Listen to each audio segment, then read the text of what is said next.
जी अस्सलाम वालेकुम students. Hope तो सब खैरियत से होंगे। यूनिट नंबर 3 हम स्टार्ट कर रहे हैं जिसका नेम है मैट्रिसेस एंड डिटर्मिनेंट्स।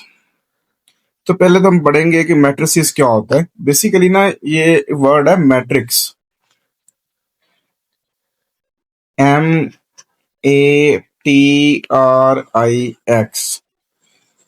ये मैट्रिक्स होता है सिंगल, मैट्रिसेस होती है एक से ज्यादा मैट्रिक्स को रिप्रेजेंट करने के लिए वर्ड यूज होते हैं। नहीं कह लें कि ये वाहद और वो जमा है। डिटर्मिनेंट्स इसके तो ऑपरेटर है, वो बाद की बात करेंगे इसमें। इंट्रोडक्शन ये दिया हुआ है, यानी हिस्ट्री दी हुई है। आपने इसको एक दफा रीड कर लेना एज ऑब्जेक्टिव। ये लिखा हुआ मैट्रिसेस, इसकी हम बात कर रहे हैं। मैट्रिसेस कहता है a matrix is a rectangular array in shape whose elements यानी जो entries are written within the square bracket in in a specific order, like that रोज होंगी या उसमें कॉलम्स होंगे। तो ये मेरे पास मैट्रिक्स होता है। जैसे एक एग्जांपल के तौर पर आप देखें यहाँ पर, तो ये एक ए मैट्रिक्स है, ये उसका नाम है कैपिटल ए। ये स्क्वायर ब्रैकेट के अंदर इसको क्लोज किया हुआ है। अब देखिए ये ए बी सी डी, जब स्क्वायर ब्रैकेट के अंदर क्लोज हुआ एक स्पेसिफिक वे में लिखा हुआ है। देखिए अगर ये इस तरह लिखा होता ए बी सी डी, तो ये जो मैंने मैट्रिक्स बना दिया है, जैसे ये सपोज इसको मैं ए का नाम देता हूं, तो ये वाला जो ए है और ये वाला जो ए है ये आपस में इक्वल नहीं है। रीजन क्या है? यहाँ पर देखिए ए और बी के दरमियान स्पेस है, यहाँ पर ए और बी के दरमियान स्पेस नहीं है। जब जिसके दरमियान स्पेस होती है इसका मतलब वो दो अलग वैल्यू होती हैं, जिसके दरमियान स्पेस नहीं होती वो एक सिंगल वैल्यू होती है। ठीक है कि बात? ये था इसका बेसिक पॉइंट। आगे कहता है कि generally the matrices are denoted by the capital letters. आपको पता है किसी भी चीज का जो नाम होता है ना वो कैपिटल लेटर्स में यूज किया जाता है। Of the English alphabets while their elements are denoted by small letters.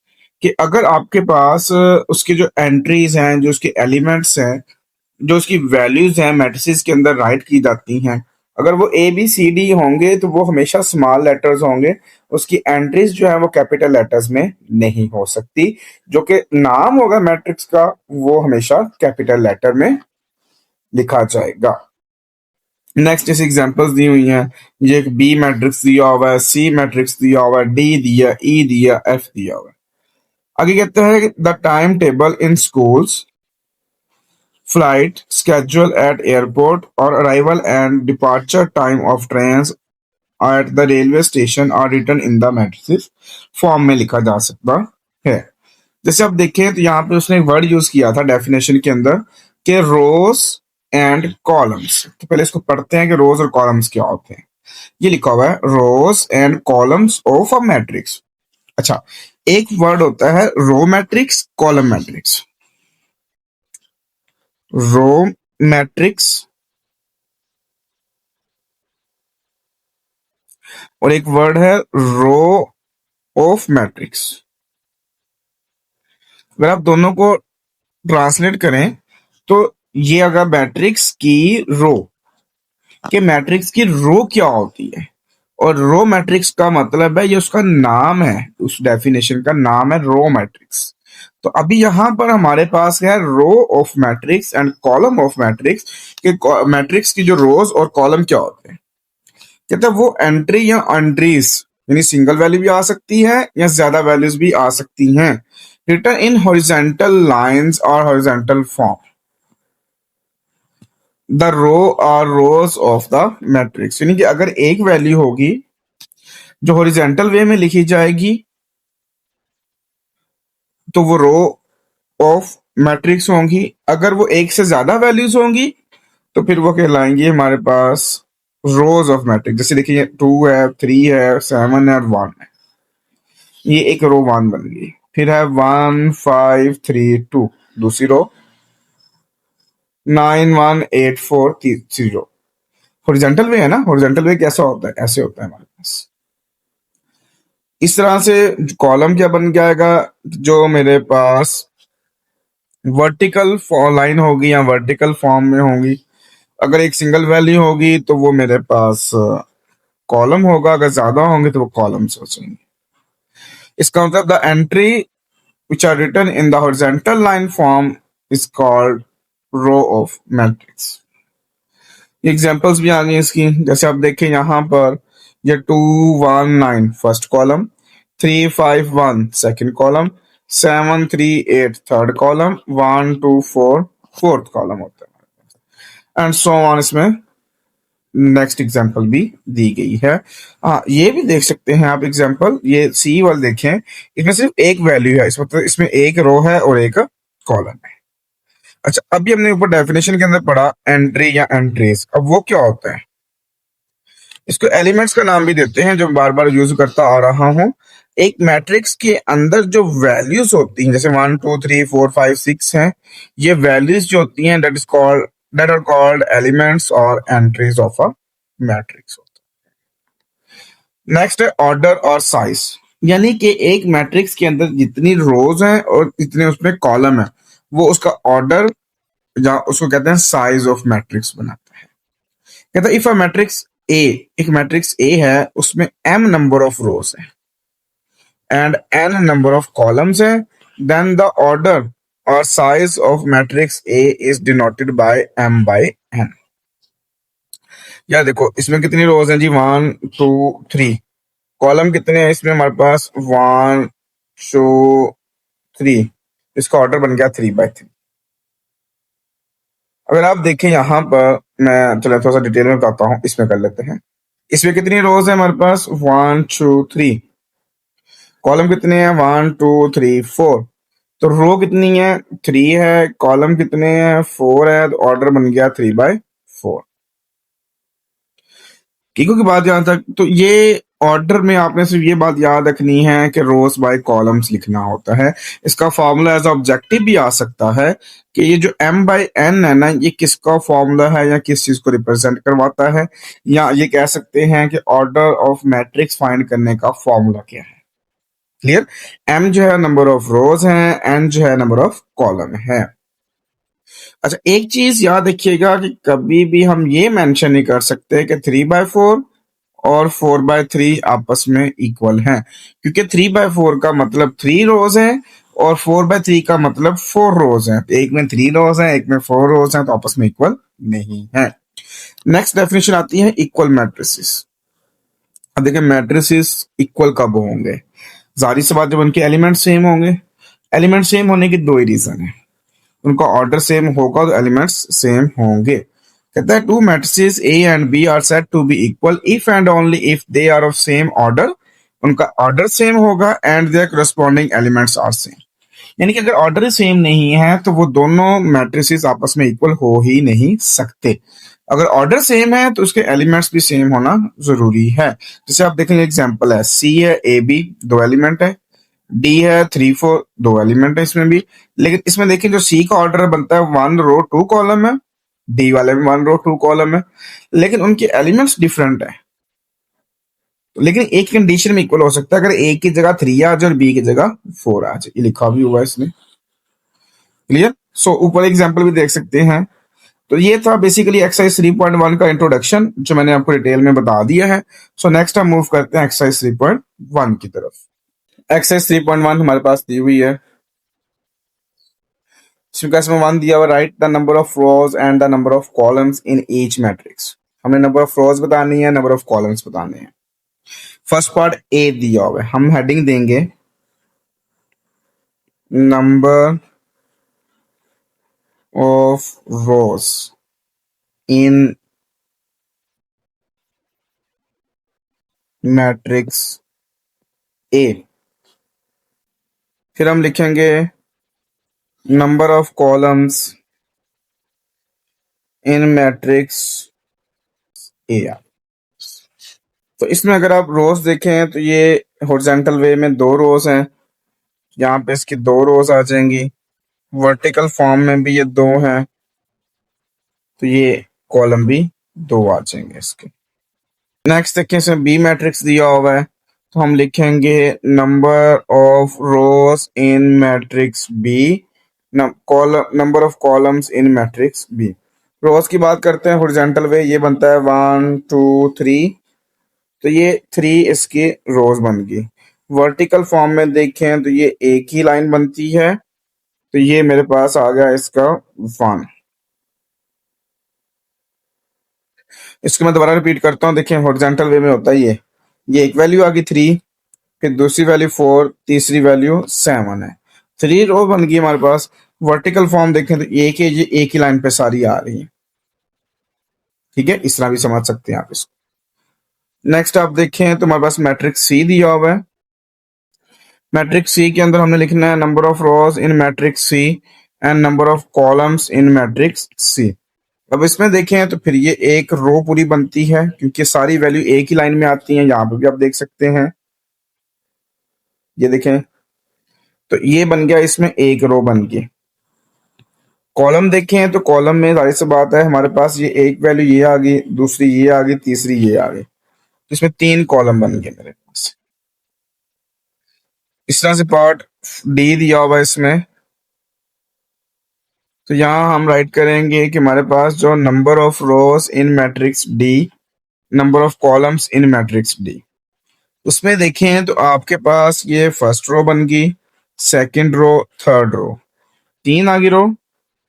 Column की बात करते हैं तो ये एक कॉलम वर्टिकल में हो गया, ये दूसरा कॉलम हो गया, और ये तीसरा कॉलम हो गया, तो 3 कॉलम हो गए इसमें मेरे पास। इसी तरह से अगर हम बात करते हैं पार्ट नंबर ई की, उसमें भी हमें लिखना है number of rows in matrix E, number of column in matrix E. अब वो क्या बनते हैं जी, रोज देखे हैं तो 5 9 -2 1, -3 4 5 2, तो इसमें 2 रोज आ गई। कॉलम की बात करते हैं तो फर्स्ट कॉलम बनता है 5 और -3, फिर 9 और 4, और फिर -2 और 5, 3 कॉलम आ गए इसमें। तो ये था क्वेश्चन नंबर 1, आपने इसमें आपने बतानी है नंबर ऑफ रोज कितनी है और नंबर ऑफ कॉलम कितने हैं। सो इसी के साथ आपका क्वेश्चन नंबर 1 भी कंप्लीट हो गया।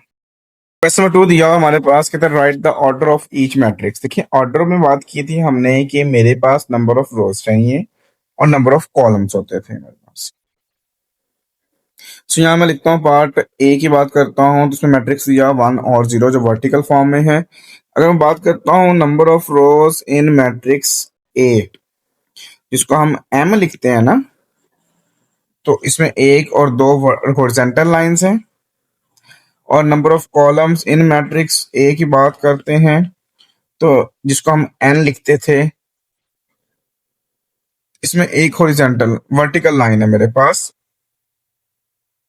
अब मुझे लिखना है यहाँ पे ऑर्डर, ऑर्डर ऑफ मैट्रिक्स ए। उसका फॉर्मूला क्या था हमारे पास, एम बाय एन। अगर आप एम की बात करते हैं तो एम 2 है, बाय एन की बात करते हैं तो 1 है। तो आपका ये ए पार्ट कंप्लीट हो गया। बी पार्ट देखिए, उसमें भी हमने यही काम करना है, number of rows in matrix B और number of columns in matrix.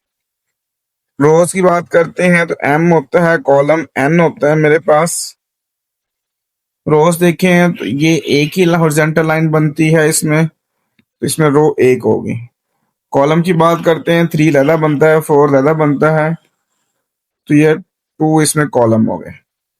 फिर हमें निकालना होता है order of matrix B. Formula था हमारे पास एम बाय एन, तो रो हमारे पास है जी 1 बाय 2, हमारे पास कॉलम है, ये बी भी कंप्लीट हो गया। पार्ट सी में भी हमने वही काम करना है, हमें नंबर ऑफ रोज लिखनी है, नंबर ऑफ कॉलम्स लिखने हैं। तो number of rows in matrix C, जिसको हम लिखते हैं ये एम होता है मेरे पास, तो वो हमारे पास है यहाँ पे 2 हॉरिजॉन्टल लाइंस होती हैं। फिर number of columns in matrix C, जिसको हम एन लिखते हैं, अगर आप देखें तो वो भी इसमें 2 वर्टिकल लाइन बनती है मेरे पास। अब एंड पे हमें लिखना होता है इसका order of matrix C. Formula हमारे पास आता है बेटा एम बाय एन। m की वैल्यू 2 है और n की वैल्यू भी 2 है और ये आपका सी भी कंप्लीट हो गया। पार्ट डी दिया हुआ है जिसमें मैट्रिक्स है 0 3 4 और 5 0 9। इसमें हमें ऑर्डर लिखना है। ऑर्डर लिखने के लिए हमें नंबर ऑफ रोज चाहिए और नंबर ऑफ कॉलम्स चाहिए। Number of rows in matrix D लिखेंगे जो कि मेरे पास m होता है और वो रोज बनती हैं 1 और 2 बनती है मेरे पास।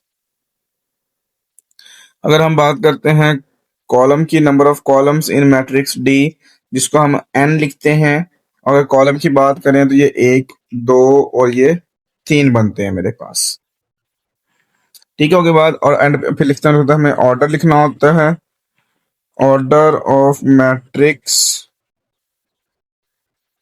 डी जिसका फॉर्मूला होता है मेरे पास m/n, तो ये आता है 2/3।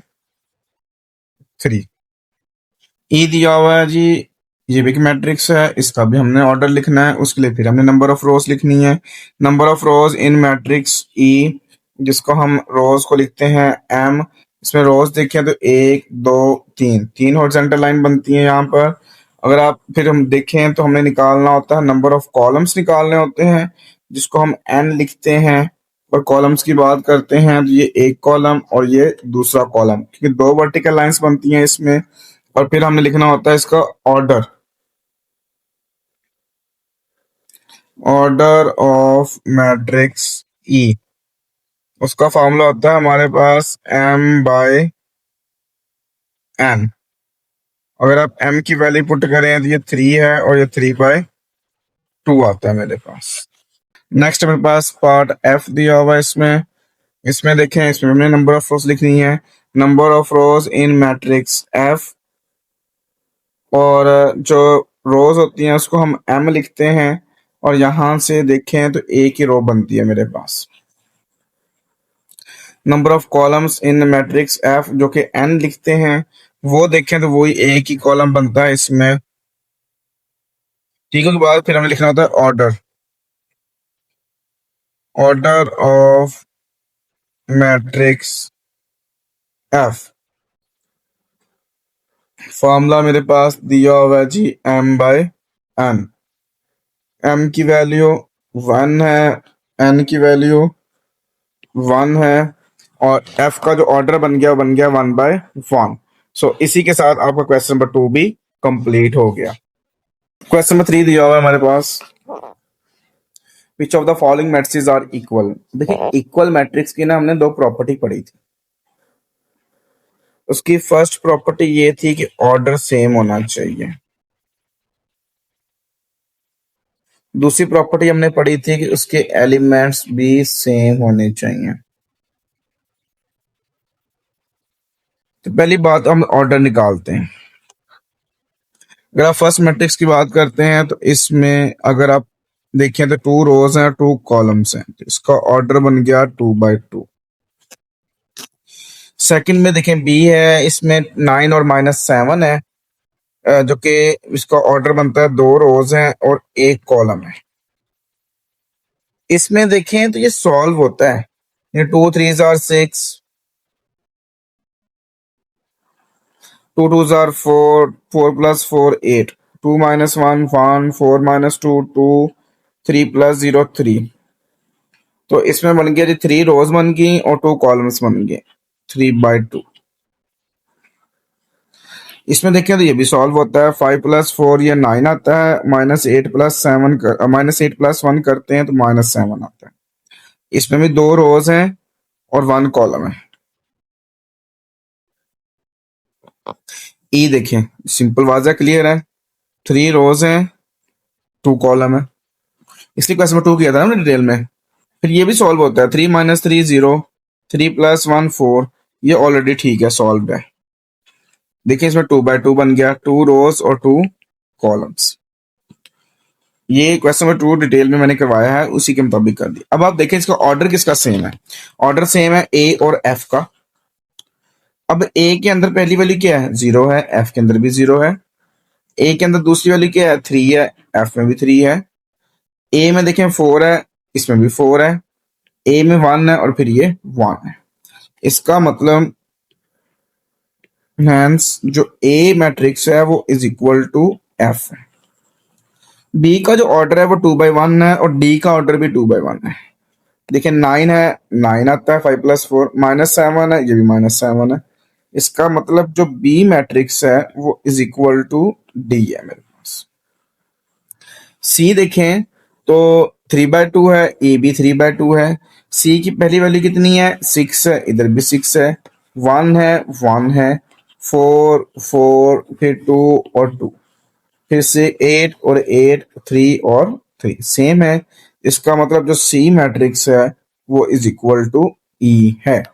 यही हमने इसके अंदर फाइंड करना था और इसी के साथ आपका क्वेश्चन नंबर 3 भी कंप्लीट हो गया। क्वेश्चन नंबर 4 हमारे पास दिया हुआ है।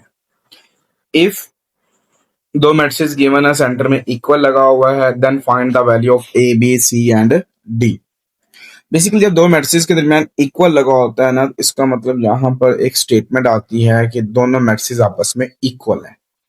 और अकॉर्डिंग टू इक्वल मैट्रिक्स की डेफिनेशन के मुताबिक हमने लिखना होता है कि उसकी करस्पॉन्डिंग एंट्रीज भी आपस में इक्वल होती हैं। सो यहां मैं लिखता हूं करस्पॉन्डिंग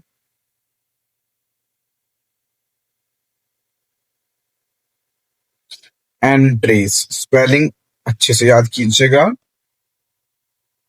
और इक्वल मतलब कि फर्स्ट वैल्यू फर्स्ट के इक्वल है,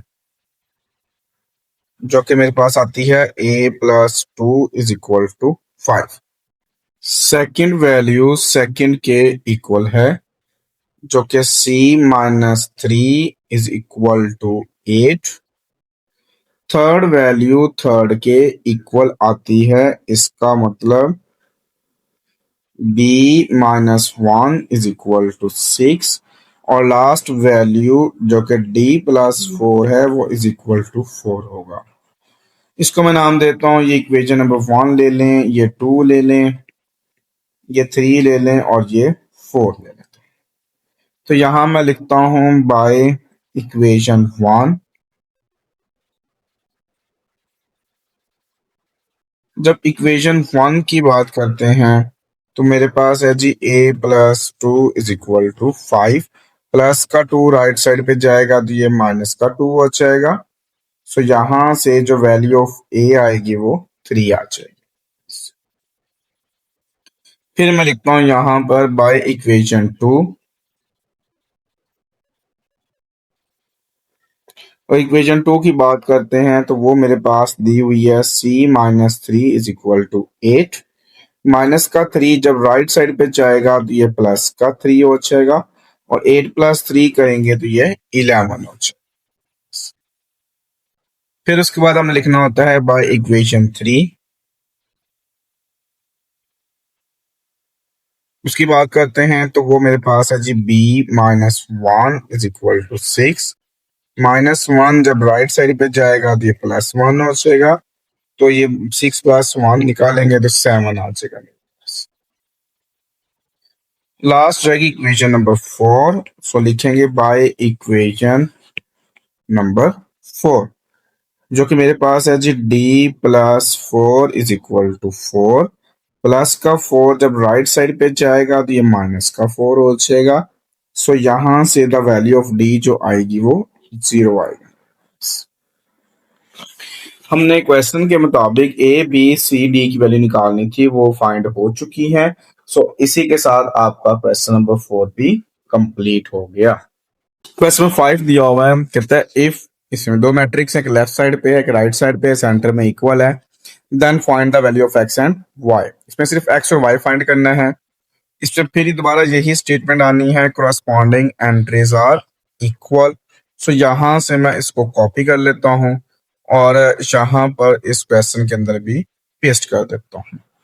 इसका मतलब ये हुआ पहली वैल्यू जो है वो 2x+1 है, वो इज इक्वल टू 9 हो जाएगी।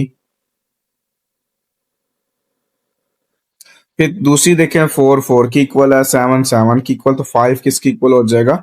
y के हो जाएगा। तो यहाँ मैं थोड़ी सी स्पेस देख लिखता हूँ, 5 इज इक्वल टू y। सो यहां से देख लें तो y की वैल्यू 5 आ गई, ऑलरेडी y सॉल्व है, इसको सॉल्व करने की जरूरत नहीं है। इसको करते हैं तो ये प्लस का 1 जब राइट साइड पे जाएगा तो ये माइनस का 1 हो जाएगा। जब 9 माइनस 1 करेंगे तो ये 8 आ जाएगा। और 2 जो x के साथ मल्टीप्लाई हो रहा है राइट साइड पे क्या हो जाएगा, डिवाइड हो जाएगा। और 8 को 2 पे डिवाइड करेंगे तो 4 आ जाएगा। हमने x और y की वैल्यू फाइंड करनी थी और वो फाइंड हो चुकी है। सो इसी के साथ आपका क्वेश्चन नंबर 5 भी कंप्लीट हो गया। क्वेश्चन नंबर 6 दिया हुआ है, कहता है इसमें भी दो मैट्रिसेस है कि लेफ्ट साइड पे है कि राइट साइड पे है, और देन दोनों को सॉल्व करके ए बी सी डी की वैल्यू फाइंड करनी है।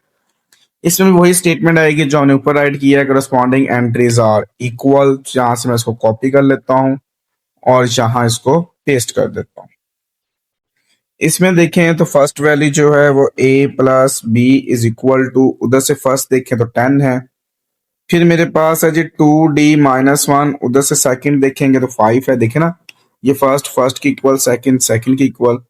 तो थर्ड है मेरे पास 3b+2 इज इक्वल टू 11 आ जाएगी। और फोर्थ आ जाएगी 4 इज इक्वल टू c आ जाएगा मेरे पास। इसको मैं नाम देता हूं इक्वेशन नंबर 1, इसको नाम दे दिया 2 का, इसको नाम दे दिया 3 का, इसको नाम दे दिया 4 का। अगर आप देखें बाय इक्वेशन 1, इसमें दो वेरिएबल हैं, दोनों फाइंड नहीं है, इसलिए इसको यूज नहीं कर सकता मैं। अगर आप देखें यहां पर फोर्थ वाली, तो 4 is equal to C already solve है, सॉल्व करने की जरूरत नहीं है। सो मैं लिख देता हूं by equation number 4 is equal to C, it's mean C is equal to 4। C तो फाइंड होगा यहां से मेरा डायरेक्टली। फिर आप देखें तो मैं इक्वेशन 1 सॉल्व नहीं कर सकता, मुझे ए या बी चाहिए होता है। अगर आप इक्वेशन 2 की बात करते हैं, बाय इक्वेशन 2, इसमें भी एक ही वेरिएबल है इसलिए सॉल्व हो जाएगी। वो क्या है जी, 2d-1 इज इक्वल टू 5। -1 जब राइट साइड पे जाएगा तो ये प्लस का 1 हो जाएगा। और 2d इज इक्वल टू 6 आ जाएगा। तो d इज इक्वल टू 6/2 और d की वैल्यू यहां पे आ गई 3। ये भी इसमें फाइंड हो गया। अच्छा, अब मैं इक्वेशन 3 सॉल्व करता हूं बाय इक्वेशन नंबर 3। उसकी बात करते हैं तो वो मेरे पास है जी 3b+2 इज इक्वल टू 11। ये आ जाएगा 3b is equal to 11-2, 3b is equal to 9, b is equal to 9/3। और b को कैलकुलेट कर लें तो ये बेसिक कैलकुलेशन है, इसलिए मैंने कहा चलिए मैं सॉल्व कर देता हूं, आपको इसलिए समझ भी आ जाएगी। अब हम इक्वेशन 1 यूज कर सकते हैं। क्यों, अब देखें, जब इक्वेशन 1 की बात करते हैं जो कि a plus B is equal to 10 है।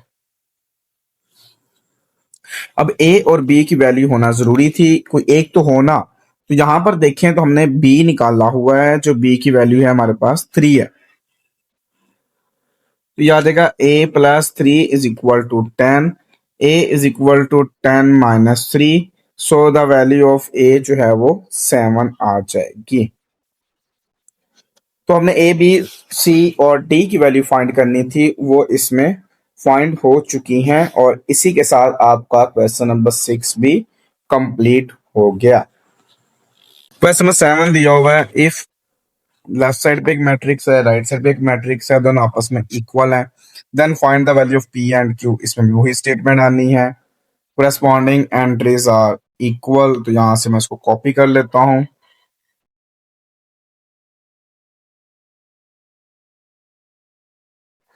और यहां इसको मैं पेस्ट कर देता हूं। इसके मुताबिक जो P प्लस Q है ना, वो इज इक्वल टू 6 है। और P-2Q जो है ना, वो इज इक्वल टू 0 है। तो इसको हम नाम दे देते हैं, ये मेरे पास इक्वेशन नंबर 1 है, इसको नाम देते हैं इक्वेशन नंबर 2 है। अब यहाँ पे लिखें कि इक्वेशन 1 माइनस इक्वेशन 2।